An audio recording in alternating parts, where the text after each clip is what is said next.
आज तो कहीं पे भी एक ग्लोबली ट्रस्ट का एनवायरनमेंट लैकिंग है। ऐसी स्थिति के अंदर प्रधानमंत्री नरेंद्र मोदी जी ने हिंदुस्तान को एक ऐसी कंट्री के रूप में स्थापित करा है कि it's a only major trust driven economy which is looking at forging partnerships. इसीलिए हम 8 FTAs कर चुके हैं। इंडिया और EU का जो FTA हुआ है वो $30 ट्रिलियन से ज्यादा की इकोनॉमी, मतलब 2 सबसे बड़े ब्लॉक्स का FTA हुआ है। EU आज की तारीख में $30 ट्रिलियन, हम $4 ट्रिलियन का है, पर प्रोजेक्शन है 2047 तक हम $35 ट्रिलियन तक हो सकते हैं और EU सिर्फ 30 से 35 होगा।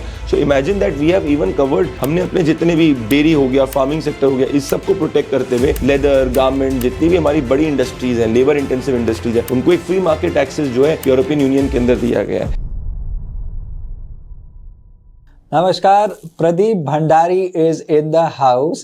प्रदीप जब से भारतीय जनता पार्टी ज्वाइन करें तब से ऐसा हो गया कि आपको एकदम रोकना कि भाई आ जाओ, एक कॉन्वर्सेशन की जाए, वो बहुत मुश्किल हो गया। रामनाथ कोविंद जी बोला करते थे कि भारतीय जनता पार्टी 24 घंटे की पार्टी है, 365 दिन की पार्टी है। How has the experience been before we jump on to talk about the budget? The experience has been wonderful that you get a chance to work under the leadership of Prime Minister Narendra Modi, because PM is serving the country और आप उस पूरे सागर में एक छोटी सी बूंद का कार्य कर रहे हैं। बट हाउ अबाउट दिस कि जन की बात के टाइम में ज्यादा बिजी थे या बीजेपी के कार्यकर्ता के तौर पे ज्यादा बिजी हो? बीजेपी के कार्यकर्ता के तौर पे मैं ज्यादा बिजी हूँ। बजट के बारे में क्या रिएक्शन है? बजट आ गया है 2014 से, जब भी बजट आया है, I been tracking it, you been tracking it through your work at Jan Ki Baat and later also. हर बार कंसिस्टेंटली सिर्फ यही बात हो रही होती है कि भाई अच्छा इसको ये नहीं मिला, उसको वो नहीं मिला। दुष्यंत चौटाला जी ने आज सुबह या कल शाम जाके बोलते हैं कि भाई हरियाणा का मेंशन नहीं किया गया, राखी गढ़ी का सिर्फ एक बार मेंशन आया। ममता बनर्जी भी बोलना स्टार्ट हो गई हैं। बाकी अलग अलग स्टेट्स, जितने भी ऑपोजिशन रूल स्टेट्स हैं, सबकी तरफ से कमेंट्री आनी स्टार्ट हो जाती है कि बजट के अंदर इनके लिए है, उनके लिए कुछ नहीं है। What is your initial reaction on the budget 2026? Arjun, पहले तो आप एक कांग्रेस और इन सबको सीरियसली लेना बंद करना चाहिए, क्योंकि इनकी जो इकोनॉमिक थिंकिंग थी उसका फाइनल गोल क्या था? इनकी इकोनॉमिक थिंकिंग का फाइनल गोल ये था कि भारत के अंदर ट्विन डेफिसिट थे और महंगाई 10% क्रॉस कर गई थी। और पी चिदम्बरम तो ये कहा करते थे आइसक्रीम खाना मिडिल क्लास बंद कर दो तभी महंगाई कम होगी। तो इनकी सोच ये रही है और इनके समय में पूरी दुनिया की हर रेटिंग एजेंसी कहती थी कि भाई भारत की अर्थव्यवस्था बिल का बंटादार होना तय, अगर भारत कोई रिफॉर्म ना करे। आज आप चेक कर लो, IMF, मूडीज, डेलॉयट, कोई भी रेटिंग एजेंसी, वर्ल्ड बैंक उठा के देखो, सब कह रहे हैं कि भारत सबसे बड़ी अर्थव्यवस्था, fastest growing economy, 7% growth rate है और मैक्रो इकोनॉमिक स्टेबिलिटी का ओएसिस है। अभी इंडो और EU की न्यूक्लियर ये डील हुई, इंडो EU FTA हुआ। FTA के अंदर क्या कहा गया? बोला कि भाई भारत जो है वो एक शाइनिंग स्पॉट है ग्लोबल इकोनॉमी के लिए और ये मदर ऑफ ऑल डील्स है। ये सब क्यों हो रहा है? क्योंकि सब मानते हैं कि भारत आज की तारीख में वैश्विक अर्थव्यवस्था को आगे ले जाने वाला है। IMF का एक और डेटा है जो कह रहा है कि 44% ग्लोबल ग्रोथ कंट्रीब्यूट इंडिया और चाइना करेगा। उसके बाद में जाके IMF की रिपोर्ट को देखकर एलॉन मस्क कहते हैं कि भाई बैलेंस ऑफ पावर दुनिया में शिफ्ट हो रहा है। मतलब everybody is acknowledging that under prime minister Narendra Modi India एक लीडिंग पावर है। इसी के कॉन्टेक्स्ट को अगर आप समझेंगे, बजट जो है 2047 का विकसित भारत 2047 को आगे बढ़ाने का बजट है। $30 ट्रिलियन की इकोनॉमी को बढ़ाने का बजट है। इसमें 3 मेन बातें हैं। पहला, 12 लाख करोड़ का आपने कैपेक्स पे स्पेंड करा है, जो हिंदुस्तान के पिछले 40 साल में सबसे ज्यादा स्पेंड किया है। जब 12 लाख करोड़ आप इंफ्रास्ट्रक्चर के अंदर डालोगे, उससे नौकरी क्रिएट होगी, उसका मल्टीप्लायर इफेक्ट इकोनॉमी के अंदर होगा, उसका युवा, महिलाओं सबको बेनिफिट होगा। दूसरी बात, आज की तारीख के अंदर जो बड़े सेक्टर आने वाले होने वाले हैं, बायो फार्मा 10,000 करोड़ का डाला है, AI, डेटा लोकलाइजेशन की बात करिए कि अर्जुन और प्रदीप भंडारी, किसी भी युवा का डेटा जो है कोई भी कंपनी जो है बाहर नहीं ले जा सकती, हिंदुस्तान के अंदर ही उसको उसका डेटा को स्टोर करना है, तो उसको टैक्स हॉलिडे देने की बात करी। तो जब हम जो डेटा सोवरेनिटी की बात करते हैं, वो डेटा सोवरेनिटी का पहली बार सरकार ने, कोई हिंदुस्तान में सरकार ने इसकी बात करी है। साथ में 10,000 करोड़ बायोफार्मा हो गया, डेटा सोवरेनिटी की बात हो गई। सेमीकॉन में 40,000 करोड़ आप सेमीकंडक्टर प्लांट में डालने की बात कर रहे हो। तो पहले हम लोग मोबाइल के अंदर सिर्फ 2 यूनिट बनाते थे, आज 100 से ज्यादा मोबाइल फैक्ट्रीज हमारे अंदर हो चुकी है। आईफोन का मैक्सिमम एक्सपोर्ट हिंदुस्तान से हो रहा है ग्लोबली। तो अब हम बोल रहे हैं कि भाई सेमीकंडक्टर की चिप भी है, वो भी हिंदुस्तान में बने, मतलब चिप भी यहाँ पे बनेगी, फैब भी यहाँ पे बनेगा, मोबाइल फोन भी यहाँ पे बनेगा और कस्टमर भी यहाँ पे। तो एंड टू एंड पूरा मोबाइल फोन का इकोसिस्टम बनाने के लिए 40,000 करोड़ का सेमीकॉन 2.0 की बात करी गई है। इसके साथ में आज पूरी दुनिया में सबसे बड़ी दिक्कत क्या है? रेयर अर्थ मटेरियल्स की दिक्कत है। इसी पे US और चाइना के बीच में आपसी टकराव आप देखते हैं। आज हिंदुस्तान के अंदर रेयर अर्थ में टॉप 5 कंट्रीज जिसमें रेयर अर्थ मेटल्स आते हैं, उसमें हिंदुस्तान है।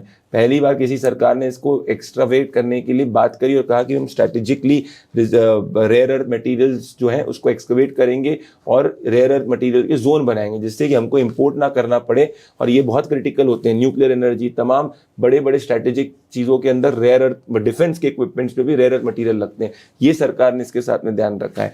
और इसके साथ में आप हमेशा कहते हैं आप एक फौजी आदमी हैं, आप हमेशा आर्मी पैशनेट है देश के प्रति, हम सब में पैशनेट है देश के प्रति, सिवाय राहुल गांधी और टुकड़े टुकड़े गैंग के। परंतु 7% से ज़्यादा डिफेंस का बजट को भी बढ़ाया गया है। तो हर साल डिफेंस का बजट बढ़ा है।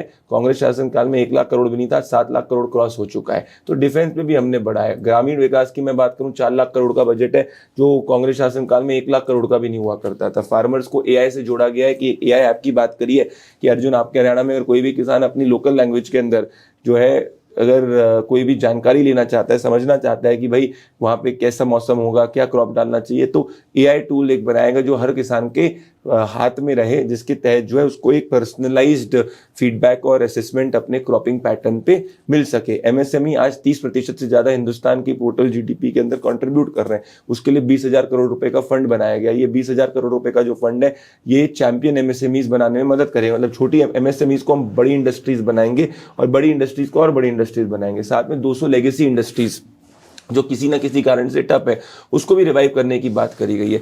तो आप कोई भी सेक्टर उठा के देख लीजिए, मेरे हिसाब से ये बजट लॉन्ग टर्म ग्रोथ के लिए, कल तक आप तो ये कहते थे कि भाई चुनाव को देख के बजट सरकार बनाती, यही क्रिटिसिज्म था ना। अब लोग कह रहे हैं भाई चुनाव आ गया, चुनाव के लिए क्या दिया गया। भाई ये सब देश का बजट है। ये ऐसा देश का बजट की जब बात होती है तो देश के अंदर हर राज्य आते हैं। तभी 7 हाई स्पीड रेल कॉरिडोर्स की भी बात करी, भले वो सिलीगुड़ी से बनारस हो गया या हैदराबाद बैंगलोर हो गया। तो आप नाम बोलिए, जो युवा आज देश के अंदर अच्छा करना चाहता है उसके लिए सभी अवसर देने वाला ये बजट है। तो ये बात अग्री करोगे कि प्राइम मिनिस्टर मोदी जी के आने के बाद जो बजट हैं और बजट स्पीचेस जो यूजुअली बोली जाती हैं, उसकी रेलेवेंस थोड़ी कम हो गई है, क्योंकि शायद बजट और फाइनेंशियल कंसिडरेशंस और इकोनॉमिक सिक्योरिटी के लिए जो काम होता है वो 365 दिन चल रहा होता है, वो सिर्फ एक सेशन का काम नहीं है। 365 दिन रिफॉर्म करने वाली ये सरकार है। सिंपल एग्जांपल देता हूँ, लेबर कोड्स। आप जितनी भी इकोनॉमिक एनालिस्ट को उठा के देख लीजिए, कहते थे भाई लेबर लॉज, लेबर कोड्स लाने चाहिए, लेबर रिफॉर्म करने चाहिए। कांग्रेस कभी नहीं कर पाई। प्रधानमंत्री नरेंद्र मोदी जी ने लेबर कोड रिफॉर्म भी किया, सोशल इंक्लूसिविटी भी लेबर की बढ़ाई, और साथ में इंडस्ट्री को भी जो ट्रांसपेरेंसी चाहिए थी और एक ईज चाहिए था वो भी दिया। So the balance between industry requirement and labour requirement के तहत लेबर कोड लाने की प्राइम मिनिस्टर लेके आए। जीएसटी रिफॉर्म प्राइम मिनिस्टर कर चुके हैं। आज की तारीख के अंदर सबसे बड़ी बात है जो इस बजट में भी मैं आपको बताना चाहता हूं कि भाई हिंदुस्तान का फिस्कल डेफिसिट आज सिर्फ अराउंड 4.2% है, जो 6% से ज्यादा हुआ करता था। करंट अकाउंट डेफिसिट 1% से कम है। तो आज कोई ट्विन डेफिसिट की प्रॉब्लम देश के अंदर नहीं है। तो आज जब आपके पास मैक्रो इकोनॉमिक स्टेबिलिटी है, तभी जाके अब इकोनॉमी के अंदर रिसोर्सेज होते हैं जो आप हाउस होल्ड्स को, नॉन कमर्शियल सेक्टर को दे सकते हैं। तभी 29% से नॉन कमर्शियल सेक्टर ग्रो कर रहा है। मतलब जो सरकारी सेक्टर के अलावा जो सेक्टर है वो ग्रो कर रहा है, जिसका सबसे ज्यादा फायदा रूरल इकोनॉमी को होते हुए देख रहा है। इसलिए रूरल एरियाज के अंदर पर कैपिटा इनकम पिछले 10 सालों के अंदर दुगनी हो चुकी है और 20 करोड़ से ज्यादा लोग पॉवर्टी से निकल चुके हैं। तो ये बजट को आपको as one time reform activity नहीं देखना चाहिए, आपको मोदी जी की सरकार को as a 365 days reform government देखना चाहिए। तभी पीएम ने इसका नाम रिफॉर्म एक्सप्रेस दिया है। तो अगर आप इसको कंटेक्चुअलाइज करके देखेंगे तो आप समझेंगे कि जो रिफॉर्म हो रहे हैं उसी को ही आगे ले जाने वाला बजट है। इसमें एक क्रिटिसिज्म बता दीजिए जो आपको लगता है इस बजट में क्या नहीं है। मैं जानना चाहूंगा कल why were the markets red? नहीं, वो तो एक शॉर्ट टर्म चीज है। मार्केट्स अभी रिकवर कर रहे हैं और धीरे धीरे आप देखेंगे कि once the things will settle, you will see markets reaching all-time high. In fact, markets are, compared to last 5 years, markets have reached a historical high. So what I look at it is that in fact not just this, if you study the last budget also, आज आप सभी economic अखबार की headline उठा के देखिए। Economic times कहता है कि भाई लॉन्ग टर्म ग्रोथ के लिए ध्यान रख के रखा है। उसके बाद दूसरा अखबार कहता है कि भाई हाई कैपेक्स स्पेंड बजट है। कोई कहता है कि विकसित भारत का बजट है, कहता है कि short on populism but high on reforms. तो आज सब लोग मान रहे हैं कि ये पॉपुलिज्म को ध्यान में रख के नहीं बनाया गया बजट है, ये देश की ग्रोथ को ध्यान में रख के बनाया गया बजट। अच्छा, वुड यू एग्री कि निर्मला सीतारमण जी ने एक बात कही थी कि 2025 के इंडिपेंडेंस डे पर काफ़ी सारे रिफॉर्म्स या काफ़ी सारी बातें कही थी प्राइम मिनिस्टर नरेंद्र मोदी जी ने। तब से सिंस द बजट काफ़ी सारे रोल बैक्स हुए हैं, काफ़ी सारे रिफॉर्म्स आए हैं। Can you enlist those numerous reforms that have happened? 12 lakh तक आपने छूट दे दी इनकम टैक्स में। तो पहले 2 लाख के ऊपर लोगों को इनकम टैक्स देना पड़ता था 2013 में, 1 लाख के ऊपर, 2 लाख के ऊपर। आज 12 लाख तक, 12.75 लाख तक कोई इनकम टैक्स नहीं देना है। इससे आपकी डिमांड बढ़ी है, लोगों के जेब में पैसा ज़्यादा गया है।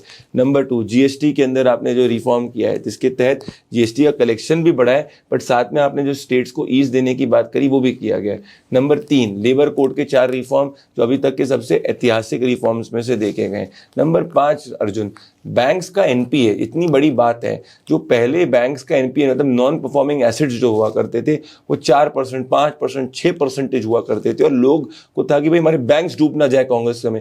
आज हमारे नेट एनपीए 1% से भी कम है, मतलब बैंक्स की बैलेंस शीट बेहतर है, मतलब उनके पास ज्यादा पैसा है लोन देने के लिए कॉमन सिटीजन्स को, और इसीलिए एमएसएमईज को मैक्सिमम लोन देने की बात बैंक्स अभी भी कर रहे हैं।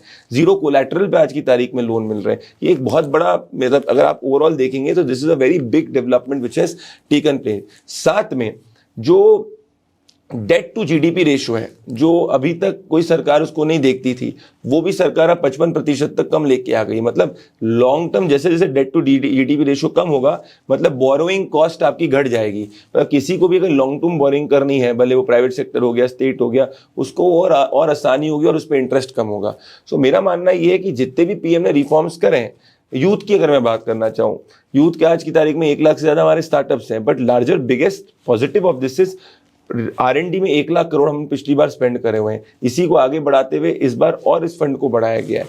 सो मेरा मानना यह है कि कोई भी आप सेक्टर उठा के देख लीजिए, मैं हर सेक्टर की बात, एग्रीकल्चर की आप बात करो, एग्रीकल्चर में आज ग्रोथ रेट 4.75% का है, gross value added last 10 year का, जो कभी भी हिंदुस्तान में आप 50, 70 से लेके अभी तक अगर आप 10 ईयर्स का निकाल के देखोगे, कभी भी 4% से उसके नीचे ही हमारा एग्रीकल्चर का ग्रोथ रेट रहा है। अब ये 4% ऑलरेडी क्रॉस करने की बात हो गई है।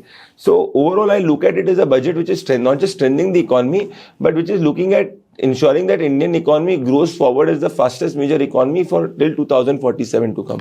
अभी हम $4 ट्रिलियन की हैं, हम कुछ ही समय में थर्ड लार्जेस्ट इकोनॉमी बनेंगे, और थर्ड लार्जेस्ट इकोनॉमी बनने से बाद 2029 के पहले हम थर्ड लार्जेस्ट इकोनॉमी बनेंगे। Then our journey will be towards $30 trillion economy. I believe that it is towards that direction. अभी रिसेंटली ना एक इंडिया टुडे का आर्टिकल आया हुआ था, उसके अंदर यही बात लिखी हुई थी कि why is prime minister Narendra Modi winning again and again, because he has one the trust of the people amidst all the global turmoil that is happening. Prime Minister Narendra Modi shines as a beacon of light to ensure कि Indian democracy, Indian markets, Indian economy shines regardless.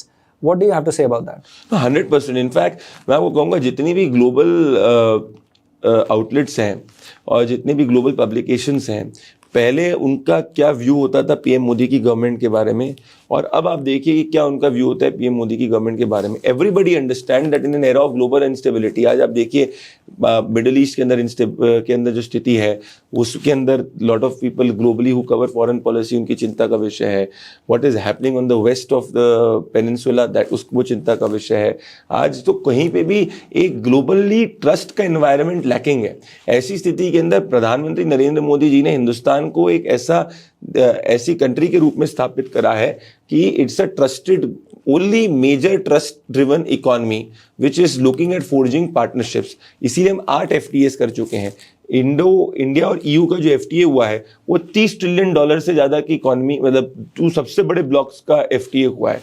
EU आज की तारीख में $30 trillion, हम $4 trillion का है, पर projection है 2047 तक हम $35 ट्रिलियन तक हो सकते हैं, और EU सिर्फ 30 से 35 होगा। So imagine that we have even covered, हमने अपने जितने भी डेयरी हो गया, फार्मिंग सेक्टर हो गया, इस सब को प्रोटेक्ट करते हुए लेदर, गारमेंट, जितनी भी हमारी बड़ी इंडस्ट्रीज हैं, लेबर इंटेंसिव इंडस्ट्रीज है, उनको एक फ्री मार्केट एक्सेस जो है यूरोपियन यूनियन के अंदर दिया गया है। So all of this will eventually help our businesses to a very disproportionate aspect. At the same time, PM ने आपने बात करी कि कौन सी बड़ी बात की, आप देखिए PM ने इंडिया और EU का जो FTA हुआ था, उसके बाद एक बड़ी बात करी थी कि भाई ये बहुत बड़ी अपॉर्चुनिटी है, पर हमें एज मैन्युफैक्चरर अपनी क्वालिटी पे हमें कॉम्प्रोमाइज नहीं करना है। Absolutely. So quality is very very important. If we can produce quality at scale, then India will be a world beater। और आज हमारे एक्सपोर्ट $800 बिलियन क्रॉस कर चुके हैं, 6% की ग्रोथ रेट से आगे बढ़ रहे हैं। So we have diversified our export, we have not limited our export to one place. So and even if you study our FTAs, India ने UAE के साथ में करा, तो हम लोग मिडिल ईस्ट के अंदर भी कर रहे हैं। इस बार जो फर्क इंडिया अब के FTA में और जो कांग्रेस के शासनकाल में FTA में हुआ करता था, ये है कि हम कोलैबोरेटिव इकोनॉमीज के साथ में FTA कर रहे हैं, कॉम्पिटिटिव इकोनॉमीज के साथ FTA नहीं कर रहे। मतलब भारत ने आसियान के साथ एफटीए करने का प्रयास किया था जब कांग्रेस की सरकार थी, जब सोनिया गांधी जी और मनमोहन सिंह जी की सरकार थी। उस समय आपको पता है कि भारत के एक्सपोर्ट तो बढ़े नहीं, भारत के और इंपोर्ट बढ़ गए। तो हमारे एक्सपोर्टर्स को, हमारे मैन्युफैक्चरर्स को कोई फायदा नहीं हुआ। पर अब अगर हम डेवलप्ड इकोनॉमी के साथ में कर रहे हैं, so it's a win win, because their needs and requirements are different, our needs and requirements are different. This is where I see whether it is energy which is a very important component in Middle Eastern, or whether it is trade which is a very important component in India and EU, we are ensuring that our national interest is at the is the fundamental pillar through which we negotiate any FTA. And we understand that Prime Minister Narendra Modi is understanding this global chessboard better than anybody else. Well, there is an article which was written that only person who could checkmate one of the global leaders has been Prime Minister Narendra Modi. And you're talking about the India EA FTA. India EU FTA has checkmated every person who used to think that was the stakes are in favor of somebody else.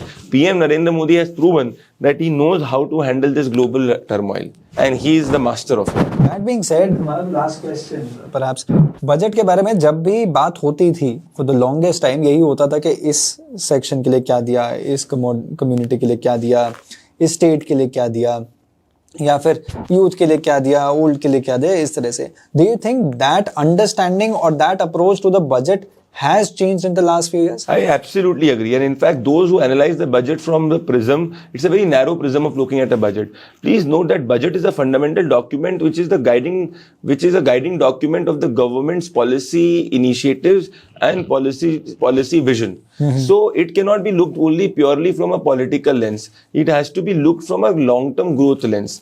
और इसी संबंध में PM has, despite all the headwinds of all these quote-unquote analysts, PM has proven that was for him only long-term macroeconomic stability and long-term growth of the country is cardinal. Otherwise, याद करिए, एक छोटा example देता हूँ. पहले rail budget हुआ करते थे, वो कोई टूल रेल विकास के नहीं थे, वो टूल थे पॉलिटिकिंग के. उसके तहत ना कोई भी जगह पे रेल जब अनाउंस करते थे कांग्रेस शासन काल में, आप एक डेटा उठा के देखेंगे, जितनी रेलगाड़ियां कांग्रेस शासन काल के रेल मंत्रियों ने अनाउंस करी, उसकी 50% वो कंप्लीट नहीं होती थी. आज हमारा रेल इलेक्ट्रिफिकेशन सबसे हाईएस्ट है. आज Vande Bharat is setting a road map for best, I would say, high quality rail transport. At the same time, you are ensuring कि बस a common man also can get the maximum amount of benefit in a high speed rail transport. साथ में आप Airways को उठा के देखिए. आज सिंपल एग्जांपल देता हूँ कि जितने एयरपोर्ट्स पहले हुआ करते थे उसके 5x से ज्यादा एयरपोर्ट्स हमारे हो चुके हैं. पहले 22,000 तक के लगभग कोई डोमेस्टिक पैसेंजर का कुछ एक ग्रोथ था पर मंथ का, अब वो बढ़ के 90,000 प्लस का हो चुका है. So if you look at any parameter, मैं आपको सिंपल एग्जांपल देता हूँ. आप यहां से चले जाओ अगरतला, आज की तारीख में आपके पास डायरेक्ट फ्लाइट है. पहले डायरेक्ट फ्लाइट नहीं हुआ करती थी. एम्स की बात करो, अगर कोई बच्चे को मेडिकल कॉलेजेस की एम्स की बात करो, 25 एम्स अनाउंस हो चुके हैं, 18 उसमें से ऑपरेशनल है. कांग्रेस शासन काल में 2 से ज्यादा, एक ही एम्स की हमेशा बात करा करते थे. मेडिकल सीट्स की, एमबीबीएस सीट्स की बात करो, उसमें रिकॉर्ड डिस्प्रपोर्शनेट ग्रोथ उसकी सीट्स में हुई है. इंजीनियरिंग सीट्स में बात करो, डिस्प्रपोर्शनेट सीट्स हुई है. एक और चीज अर्जुन इसमें बहुत बेहतर है कि आप मैन्युफैक्चरिंग जो जोन्स है सिटीज के अंदर, आप मैन्युफैक्चरिंग जोन्स के बाजू में आप एजुकेशनल जोन बनाने की भी बात क्लस्टर्स करी गई है इस बजट के अंदर, which means that even industry is there, वो इंडस्ट्री का वहां पे रिक्वायरमेंट, इंडस्ट्रियल टाउन के पास में अगर आप एजुकेशन टाउनशिप लेके आओगे तो वहीं पे इंडस्ट्री और जो एकेडमिया की लिंकेज चाहिए वो वहीं हो जाएगी. और स्किलिंग जो है दैट एंड पढ़ाई जो है उसमें इंटरलिंक होगा, वो जॉब रेडीनेस के हिसाब से होगा. So I feel that I am looking at this pure budget as अगर आपके पास प्रतिभा है, अगर आज देश के किसी भी युवा के पास में प्रतिभा है, तो वो इस बजट के जरिए मोदी जी की सरकार के उसमें उसके रिसोर्सेज होंगे, वो अपनी प्रतिभा को आगे बढ़ा सकता है. कंटेंट क्रिएटर इकोनॉमी को सबसे पहले रिकॉग्नाइज करने वाली ये सरकार है. ऑरेंज इकोनॉमी को रिकॉग्नाइज करने वाली ये सरकार है. स्कूल के अंदर कंटेंट क्रिएटर लैब्स खोलने की बात सरकार कर रही है, because they acknowledge and appreciate the effort of these new age tools.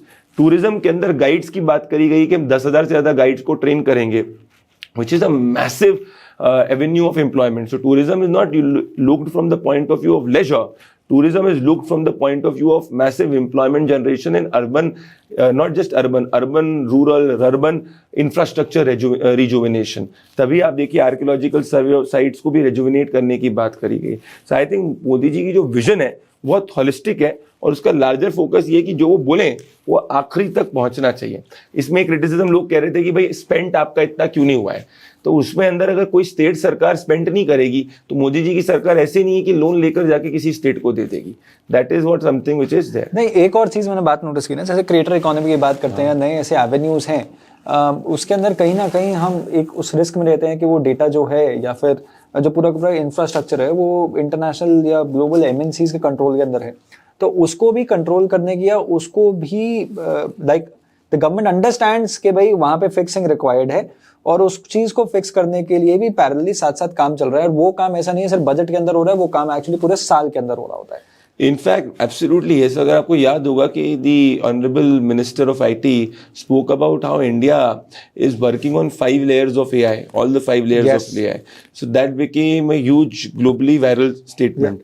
So as I said, you look at semiconductor, you look at any sector, we are looking at creating domestic capabilities at scale which can be the solution to global problems. So अगर मैं for example आपने बात करी भाई data की बात करी कि भाई बाहर की कंपनीज एमएनसीज है, हम डेटा लोकलाइजेशन की बात कर रहे हैं। इस बजट में पहली बार कहा है कि भाई कोई भी ग्लोबल एमएनसी है अगर वो अपना डेटा सेंटर यहाँ हिंदुस्तान के किसी पार्टनर के साथ बनाएगी और डेटा यहीं स्टोर करेगी, क्योंकि कल को मान लीजिए कोई दिक्कत हो जाए तो we should have the rights of data. कहीं और डेटा स्टोर है तो आप उसमें एक्शन भी नहीं ले सकते, तो आपको एक टैक्स हॉलिडे भी मिलेगा। So my point is that it is not a mere coincidence that all the big companies globally are setting up their one of the biggest units in India. Apple has done it, Google has proposed it in Andhra Pradesh.